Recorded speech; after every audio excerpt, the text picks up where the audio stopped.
This house is one among the first houses that was built when the Nazaranis were sent to establish the Pala Angadi in the year 1736 by the Duke of Mevda, the Mevda Karta.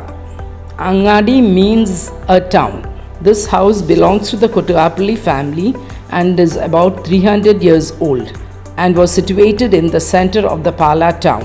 As the town grew, a good portion of the house was demolished and only this main portion of the house remained.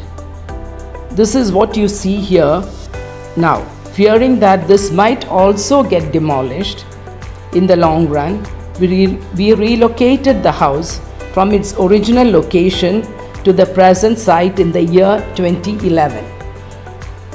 This is called the ThekkIni as it is situated on the Thekku side, south side of the property. This house formerly functioned as a shop and a residence. As we were agriculturists and traders, this is evident from the shutter in front of the house. The front portion functioned as a shop. The residence was to the side and to the back of the shop. This is now preserved as a museum to showcase the culture, heritage, and architecture of the bygone era. This was reconstructed using the original material that we took from the original site. Only 15% of the wood had to be replaced due to the damage, and only few laterite stones were also replaced.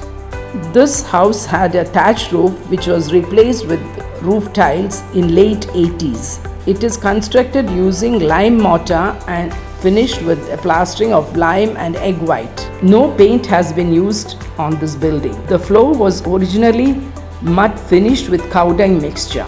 So to get the original effect, we have used green outside on the floor. And each of these things in here speak volumes of history. We now give it out for photo shoots and for exhibitions. This storage is called the Nelavara, which was used to store utensils and other stuff. We have a storage on top which also was used for storing pepper and other condiments.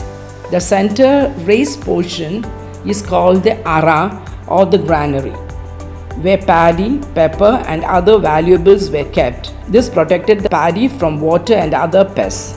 This is a cash box called the Matanya Petti or the pumpkin box. Since it is carved in the shape of a pumpkin from a single piece of wood. This is called the Chelam, in which our ancestors used to keep their tobacco, betel leaf and nuts. This was used for counting cash of those days, which were small coins called Velli Kasha. This was spread out on this and swiped, and the amount on that represented a certain amount of money. Maybe, for example, it might have been equivalent to the present day rupees 100 or so. This is called a Karinji Kola or Velli Kola, which was used for weighing herbs for Ayurvedic preparation. This could weigh up to the weight of the portion that was heavy, and we would hang the herbs on this side, and a thread was tied in the center of the rod which could be adjusted according to the weight, and the weight was marked on the wooden portion. There are bigger and smaller versions of this Velli Kola. This is the lock of the Ara. This is known as Olakaputta, which had two keys, which when turned used to make a musical note. Over the years, we lost the key, so now this is just a reminder of how the lock looked. This is the fireplace. The 3 terracotta balls stuffed with lime mortar can be adjusted to hold any size of the vessel. This is called Chorvati or Tada. When the rice cooks, we drain off the excess water and then it is placed on top of the vessel and tilted onto another vessel till all the water drains off. This is a smaller version of that. This is a salt holder of olden days. In olden days, people used liquid salt, which was kept in this type of containers. This is used for storing oil and is called a etturiti In olden days, we did not have electricity, and so kerosene lamps were used, and this is one of the type of kerosene lamp. This is a sheath of palm which is made into a container, and people used to store various condiments like chili powder, pepper powder, etc. And this is closed with the coconut shell. This is called the marava. It is said that in olden days, people used to serve avial and sambar in this for functions with two people holding on either side. In olden days, we didn't have any electricity, and so no mixies were there. And so we used to do the wet grinding on this stone. This is called the arakalla, and this is called a thirikalla, and the dry condiments were ground on this. The dry ingredients would be put in the center, and it would be rotated using this handle, and the powdered stuff would fall down where a sheet would be placed to collect it. This is where the wooden spoons and ladles were placed, and this is called a kailata. There were two types of churners, both were of wood.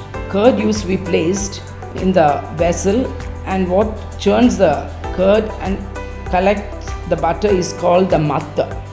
A rope was tied around the handle, and a person would sit on a low stool and pull the rope to churn the curd. This is called a uri. This was basically used to store cooked food like fish and meat and protect it from cats. This is another type of ituriti which was used to store oil. There are different types of wooden containers which we use to keep different types of condiments. This is a small changari for measuring rice and lentils. This is used to measure small quantities in the kitchen.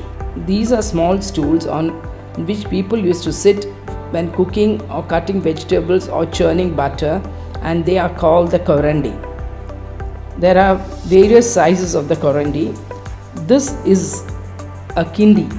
In olden days, we didn't have the wash basins or taps, so servants would fill this with water and place it in the front of the house so that people can wash their feet before entering the house, and also outside the dining area so that people can wash their hands after eating. It would be refilled continuously by the servants. This is a multifunctional room, and this had very low ceiling which we removed because people are very tall now.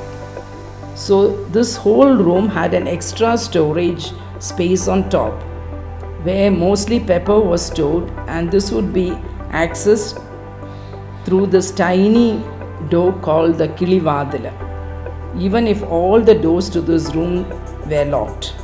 This is the bedroom. This bed was used by my husband's grandmother. It is made of wood and woven with coir rope. People of those days didn't use mattresses. They just put this mat called the metapa and slept on it. The metapa is made from a particular type of reed known as tara. This is a sputum called the kolambi, which they use for spitting during night time or when chewing tobacco, and the servants used to clean it up later. This is known as a kalipeti. The bride, when she comes into the house, comes carrying all her clothes, ornaments, etc. in this box. In those days, people didn't have much stuff like the present day.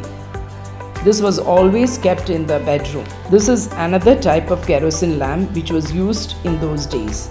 This is a Syrian cross, and this is an old prayer book. This is not very old but pretty old, and this belonged to my mother-in-law. This lamp we also find in various sizes. The oil is stored in the center, and a wick is put here, and oil is poured with the help of the spoon into this portion so that the wick could be lit. This was also used as a lamp and also for lighting other lamps. This is called the Thooku Velakka. We have much bigger versions of this in the other house. Wick is put all around and oil is poured in, and then the wick is lit. It is also interesting to note that all the doors and window hinges are made of wood. No metal has been used in it. So now I invite you all to come and visit our ancestral home, now housed as a museum.